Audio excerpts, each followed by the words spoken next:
Assalamualaikum warahmatullahi wabarakatuh. Perkenalkan, saya Jessica Khoyuma Minkasari, peserta Lassat CPNS tahun 2022, Angkatan 70, kelompok 4 dengan nomor NDH 39. Kali ini saya akan menjelaskan tentang manajemen ASN.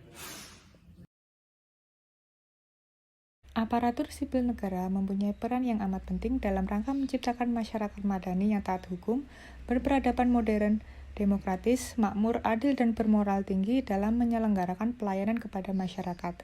Dan untuk mewujudkan birokrasi yang profesional, pemerintah melalui Undang-Undang Nomor 5 Tahun 2014 tentang Aparatur Sipil Negara telah bertekad untuk mengelola aparatur sipil negara menjadi semakin profesional. Undang-undang ini merupakan dasar dalam manajemen ASN yang bertujuan untuk membangun aparat sipil negara yang memiliki integritas, profesional, dan netral, serta bebas dari intervensi politik dan juga bebas dari praktik KKN. Kedudukan atau status jabatan PNS dalam sistem birokrasi selama ini dianggap belum sempurna untuk menciptakan birokrasi yang profesional. Untuk dapat membangun profesionalitas birokrasi, maka konsep yang dibangun dalam Undang-Undang ASN tersebut harus jelas. Berdasarkan jenisnya, pegawai ASN terdiri atas 1. Pegawai negeri sipil atau PNS, dan 2. Pegawai pemerintah dengan perjanjian kerja atau P3K. Kedudukan ASN dapat berada di pusat, daerah, dan luar negeri. Namun demikian, pegawai ASN merupakan satu kesatuan. Untuk menjalankan kedudukannya tersebut, maka pegawai ASN berfungsi sebagai berikut. 1. Pelaksana kebijakan publik, 2. Pelayan publik, dan 3. Perekat dan pemersatu bangsa. ASN berfungsi, bertugas, dan berperan untuk melaksanakan kebijakan yang dibuat oleh pejabat pembina kepegawaian sesuai dengan ketentuan peraturan perundang-undangan. ASN berfungsi, bertugas, dan berperan untuk memberikan pelayanan publik yang profesional dan berkualitas. Pelayanan publik merupakan kegiatan dalam rangka pemenuhan kebutuhan pelayanan sesuai peraturan perundang-undangan. Oleh karena itu, ASN dituntut untuk profesional dalam memberikan pelayanan kepada masyarakat. ASN berfungsi, bertugas, dan berperan untuk mempererat persatuan dan kesatuan Negara Kesatuan Republik Indonesia. ASN senantiasa dan taat sepenuhnya kepada Pancasila, Undang-Undang Dasar 1945, negara, dan pemerintah. ASN senantiasa menjunjung tinggi martabat ASN serta senantiasa mengutamakan kepentingan negara daripada kepentingan diri sendiri, seseorang, dan golongan. Agar dapat melaksanakan tugas dan tanggung jawabnya dengan baik, ASN dapat meningkatkan produktivitas, menjamin kesejahteraan ASN dan akuntabel, maka setiap ASN diberikan hak PNS dan P3K yang diatur dalam Undang-Undang ASN sebagai berikut. PNS berhak memperoleh 1. Gaji, tunjangan, dan fasilitas, 2. Cuti, 3. Jaminan pensiun dan jaminan hari tua, 4. Perlindungan, dan 5. Pengembangan kompetensi. Sedangkan P3K berhak memperoleh 1. Gaji dan tunjangan, 2. Cuti, 3. Perlindungan, dan 4. Pengembangan kompetensi. Sedangkan kewajiban adalah suatu beban atau tanggungan yang bersifat kontraktual. Dengan kata lain, kewajiban adalah sesuatu yang sepatutnya diberikan.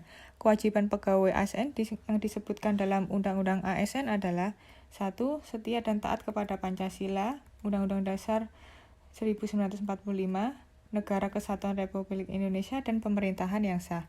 2. Menjaga persatuan dan kesatuan bangsa. 3. Melaksanakan kebijakan yang dirumuskan pejabat pemerintah yang berwenang. 4. Menaati ketentuan peraturan perundang-undangan. 5. Melaksanakan tugas kedinasan dengan penuh pengabdian, kejujuran, kesadaran, dan tanggung jawab. 6.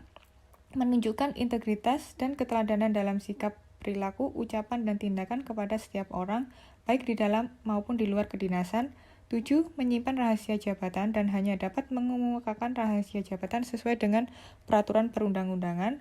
Dan 8. Bersedia ditembakkan di seluruh wilayah Kesatuan Republik Indonesia.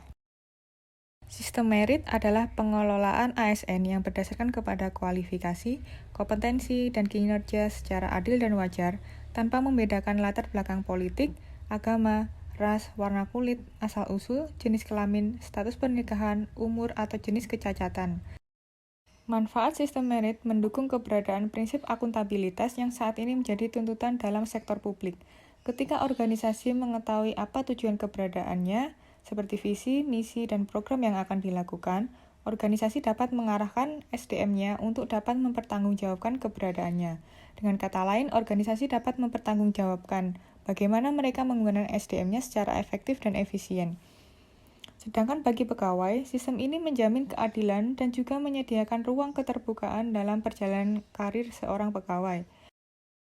Berikut adalah gambaran mengenai pelaksanaan sistem merit dalam berbagai komponen pengelolaan ASN. 1. Perencanaan. Pasal 56 Undang-Undang ASN menyebutkan bahwa setiap instansi pemerintah dalam menyusun dan menetapkan kebutuhan pegawai harus didasarkan pada analisis jabatan dan analisis beban kerja. Pasal ini mengisyaratkan, yang pertama, perencanaan kebutuhan pegawai harus mendukung sepenuhnya tujuan dan sasaran organisasi. Yang kedua, proses pengadaan dilakukan untuk mendapatkan pegawai dengan kualitas yang tepat dan berintegritas untuk memenuhi kebutuhan organisasi. Yang ketiga, pegawai ditempatkan sesuai dengan perencanaannya untuk memenuhi kebutuhan organisasi dan tidak berdasarkan preferensi individu atau kelompok atau pertimbangan subjektif lainnya. Yang kedua, monitoring, penilaian, dan pengembangan. Di satu sisi, kegiatan monitoring pegawai didasarkan sepenuhnya untuk memastikan bahwa pegawai digunakan secara efektif dan efisien untuk memenuhi kebutuhan organisasi. Di sisi lain, pegawai dijamin keberadaannya dan karirnya berdasarkan kontribusi yang diberikan. Terima kasih atas perhatiannya. Sampai jumpa di lain hari. Wassalamualaikum warahmatullahi wabarakatuh.